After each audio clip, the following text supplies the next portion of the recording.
Hello friends, இன்றைக்கி நம்ம பீர்க்கங்காய் கடையல் தான் பார்க்க போகிறோம். அதுலேயே நான் கொஞ்சம் பருப்பு சேர்த்து கடைஞ்சிருக்கேன்.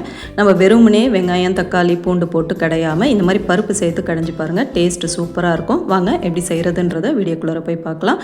இதுக்கு முதல்ல ஒரு 2 டீஸ்பூன் அளவுக்கு தேங்காய் எண்ணெய் விட்டுக்கோங்க. ஒரு அரை டீஸ்பூன் கடுகு, அரை டீஸ்பூன் ஜீரகம் மட்டும் ஃபஸ்ட்டு தாளிச்சிட்டு ஒரு 6-7 பூண்டு பல்லை சேர்த்துக்கோங்க. சேர்த்துட்டு ஒரு 15 சின்ன வெங்காயம் பொடியாக நறுக்கி வச்சுருக்கேன், அதையும் நான் சேர்த்துக்கிறேன். சின்ன வெங்காயம் சேர்த்து செய்யும்போது டேஸ்ட் இன்னும் நல்லாயிருக்கும். காரத்துக்கு ஏற்ப பச்சை மிளகா நீங்கள் காரத்துக்கு தகுந்த மாதிரி சேர்த்துக்கோங்க. நான் 4 பச்சை மிளகா கீரி சேர்த்துக்கிறேன். அதை நல்லா வதக்கிட்டு நம்ம எடுத்து வச்சுருக்கிற பீர்க்கங்காயை சேர்த்துடலாம். பீர்க்கங்காயை நான் பொடி பொடியாக நறுக்கி வச்சுருக்கேன். கூடவே ஒரு பழுத்த தக்காளி, நல்ல பெரிய சைஸில் தக்காளி சேர்த்துருக்கேன். இதில் புளி சேர்த்தும் நீங்கள் செய்யலாம். நான் தக்காளி மட்டும்தான் சேர்த்துருக்கேன். தேவையான உப்பை சேர்த்து நல்லா வதக்கிட்டு இதை அதுக்கப்புறம் நம்ம வேக வைக்கணும். அது கூடவே அரை டீஸ்பூன் மஞ்சப்பொடி, 1 டீஸ்பூன் குழம்புத்தூள் அதாவது சாம்பார் தூள் சேர்த்துக்கோங்க. சேர்த்துட்டு நல்லா வதக்குங்க. இந்த மாதிரி காய் நல்லா குழைவாக வெந்து வந்துடணும். அதுக்கப்புறம் நம்ம வேக வச்சு எடுத்த பருப்பை சேர்த்துக்கலாம்.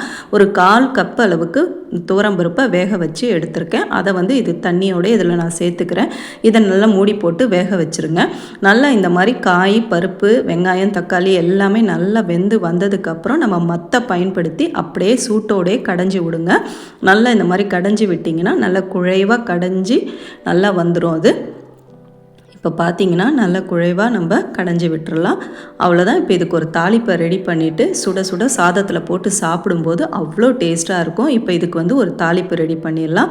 ஒரு ஆலக்கரண்டியில் 1 டீஸ்பூன் அளவுக்கு திருப்பியும் நீங்கள் தேங்காய் எண்ணெயை விட்டுக்கிட்டிங்கன்னா டேஸ்ட் இன்னும் நல்லாயிருக்கும். ஒரு அரை டீஸ்பூன் கடுகு திருப்பி தாளிச்சிக்கோங்க. அரை டீஸ்பூன் உளுந்து, அரை டீஸ்பூன் பெருஞ்சீரகத்தூள், கருவேப்பிலை, பெருங்காயம், இது 3மே சேர்த்துட்டு நல்லா தாளித்து கொட்டிடுங்க. மேலே கொஞ்சமாக கொத்தமல்லி இலை தூவி இறக்கிடுங்க.